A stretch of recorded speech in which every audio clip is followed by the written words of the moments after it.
Welcome back, everyone. This is Dragon Song 12 once again, here with another art video. Today's page we're working on is a piece of the backstory of Devil's Blood. If you saw the update for this, you'll notice that it is 11 pages long. Um, but I decided to just post them all together because I was a little worried that it'd be kind of boring to do all that week to week. So I just got it all done and posted it all together.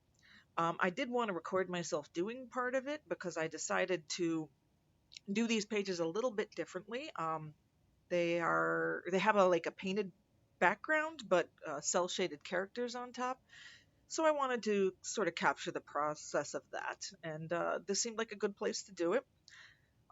But I'm here to talk about something a little different, and it's not really related specifically to Devil's Blood, but I'll probably be talking more about Twisted Mirrors, but this does sort of show how I approach things on all of my writing. And that is a question of morality and approaching morals in storytelling. So I came to a place where I wanted to do some discussions about morals in fiction because I've been seeing a lot of discussion about that among people who talk about it. And it's kind of been going away I don't really like. But when I was thinking about having a discussion about morals in fiction, it kind of occurred to me that the last video I did was largely about things I didn't like, and I didn't want this to be a repeat of that. So rather than getting into what I've been hearing and what I've disliked, I may do that at a later date. But for right now, I instead want to just sort of focus on how I approach morality in storytelling, how I personally view it. And so it's a little more positive because it's how I like to tell about things. Um, and the answer to how I approach morality in storytelling is that honestly, I really don't. I'm not super interested in being a moral judge on fictional characters. Um, I tend to approach things more from a standpoint of what would the characters individually do and, you know, sort of dispassionately just showing it. Um, I think I'll I think I want to go through the lens of. I know this is a page of Devil's Blood that I'm working on here, but I think I'd like to view this through the lens of Twisted Mirrors, because I think that from an outside perspective, Twisted Mirrors probably appears to be the one that has the most sort of moral storytelling to it, even though that's genuinely not my approach. But this type of storytelling is kind of what I use wherever I go. So it applies to Devil's Blood as much as it does to Twisted Mirrors. It's just that that's a good lens to view it through.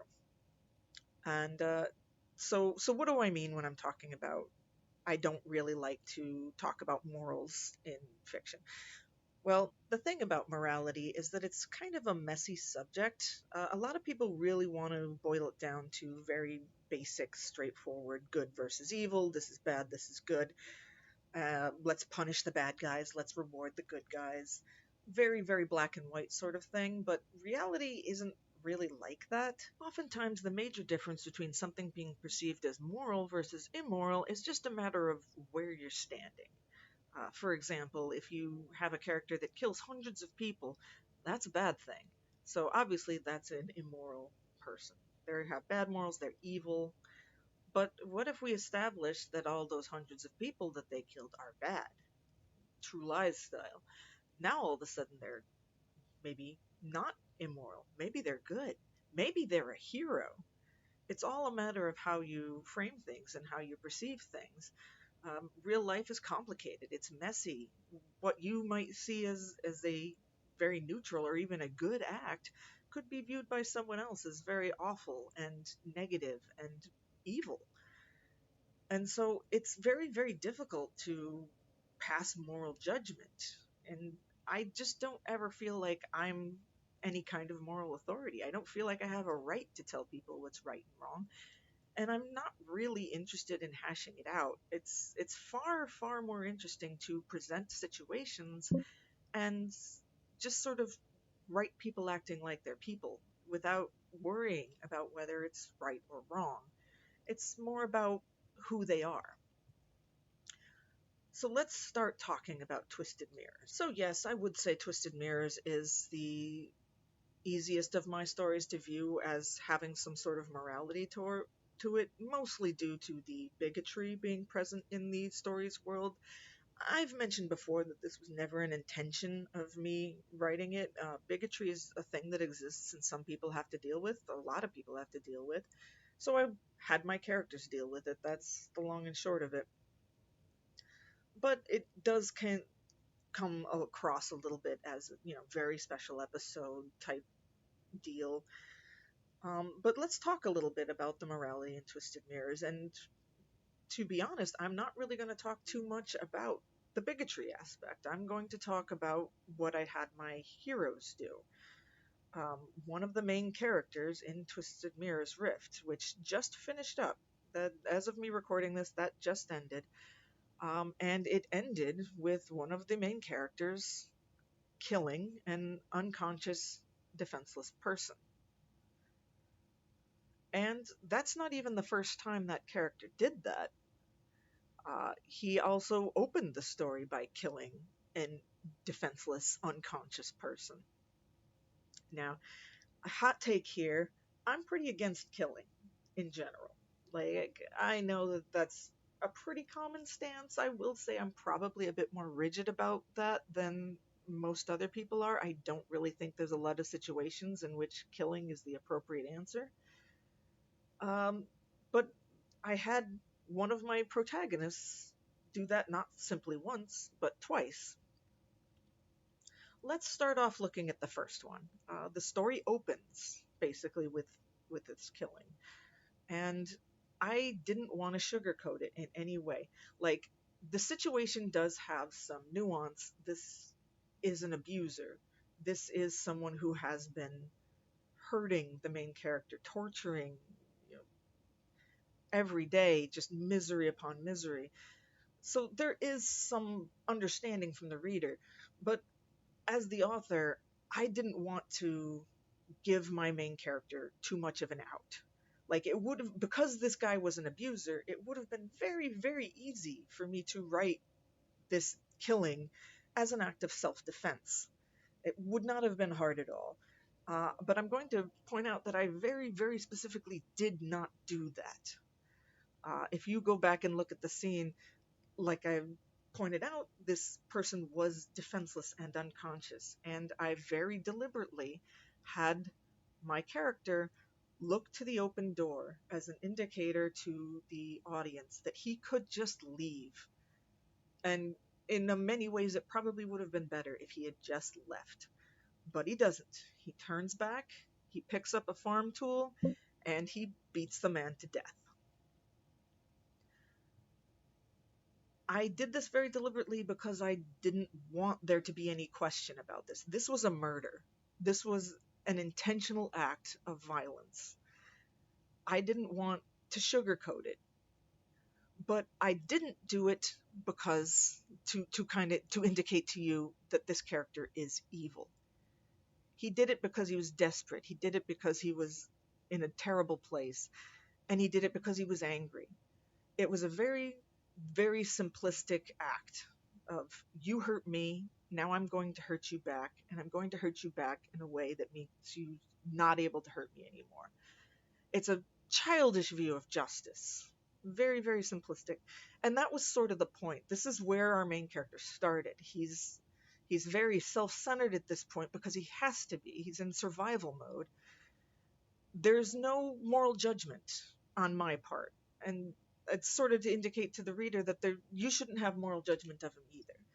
There's no right or wrong. He's not doing it because he's evil. He's not doing it because he's malicious. He's doing it because of a very human response of, I've been hurt and I want to lash out. Now let's fast forward to the end. We have a very similar scene where the same character does the same thing, kills someone who is unconscious. It's very different this time. This is not an act of revenge like the earlier one is. This is In fact, this is coming in the middle of an argument between two other characters about what to do. And he finds himself agreeing with both of them. That on one hand, Rask is arguing that it's wrong to kill him. Our character agrees.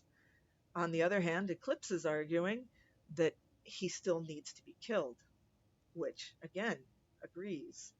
So he decides to take it upon himself to do it. It's while the murder in the beginning, this is still a murder. Let's not mince words here. This is a murder. He's unconscious. He can't fight back. This would have been easy enough to simply arrest him at this point. But unlike the one in the beginning, which was a very self-centered, I'm doing this for me, the killing at the end is more about other people. This isn't an act of revenge. This person didn't specifically wrong him. This is about worrying about others, about taking that burden on himself. This is a selfless act.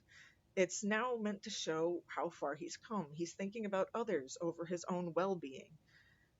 And that's the point. It's not about whether what he did is right or wrong. You can argue all day and all night about whether or not you think what he did was right or wrong. It doesn't matter. It's not something I'm interested in. I'm interested in how the character has changed. The same act from the very first chapter is being performed in the very last chapter, but the context around it is completely different. And this is sort of what I'm getting at when I talk about that I prefer character development over anything else. I'm much more interested in how people change and grow and how they interact with one another, little small things between people. I had my character do things that in real life I would find awful and immoral and terrible because it's not a morality tale. I don't write morality tales. I'm not interested in that. And I think being too locked in to specific morals eliminates the ability to write about characters in this way. If you have to always show your character as a good guy, if he has to always do what is morally correct, then you can't really get very complex situations. Um, it's a little bit of a frustration of mine to dip my toe into that again. That like we talk all day and all night about how we want complex characters, but then people get angry when a character does morally gray things or even morally black things. As a person who focuses on characters first and foremost, I want very, very good guys. I want the goodest of good boys. And I want the baddest of bad guys. And I want every single shade of gray in between. I don't think anything should be off limits as far as character writing goes, and getting too up in arms about whether or not what they're doing is morally correct limits that. It's just that's the long and short of it. It's limiting, and I want to talk about characters. I want to have all these more complex interactions. I want the freedom to do that, and I don't think fiction should have to, you know, tell a moral. I don't think there needs to be a lesson learned every time. And I mean, if you need to have a lesson, sometimes the lesson can just be that people are messy and complicated, and it's not always as simple and straightforward as good guys and bad guys. I really dislike the idea of punishments in fiction. I don't think characters need to be punished. And this gets a little murky in itself because I do really like consequences. And those two things get conflated a lot, but consequences are not punishments. Um, it can get a little difficult because consequences can read as punishments. Going back to Twisted Mirrors, one of the abusers in the from the beginning of the story does end up getting killed in an act of revenge from someone else. Um, this could read as a punishment for his actions, and it sort of kind of is, but it's a consequence. He made a decision to act a certain way, and that decision has consequences. It doesn't, but it doesn't have to be a punishment. Consequences can come even if you do the right thing.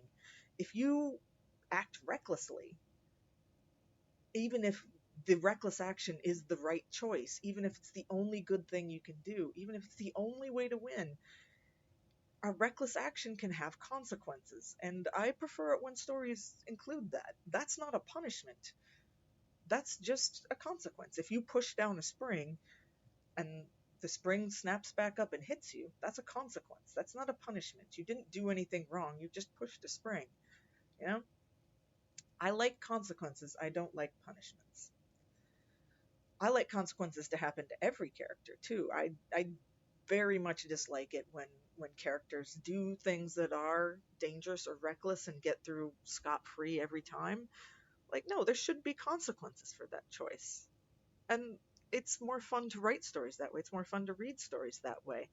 I want to see people overcoming struggles like that.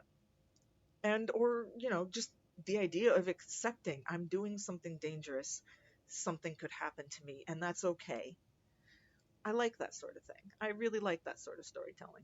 So, anyway, I think that's all I'm going to talk about for this one. I know this was a little rambly and all over the place. It was something I really wanted to talk about, but I had a lot of difficulty figuring out what angle I wanted to talk about it with, so I just sort of went off the cuff.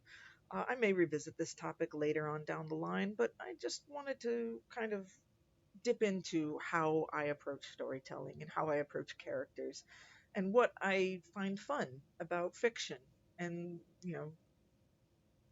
worlds like this. I enjoy getting into people's heads and seeing what makes them tick. Even if what makes them tick is unpleasant, I still want to see it. So I don't want to ever limit things based on my own personal morals, because who am I to judge? What do I matter at the end of the day? I'm not sure what I'll be going into next, but thank you for sticking with me. I hope you enjoyed the visuals, and I hope you enjoyed the little rambling discussion here, and have a wonderful day.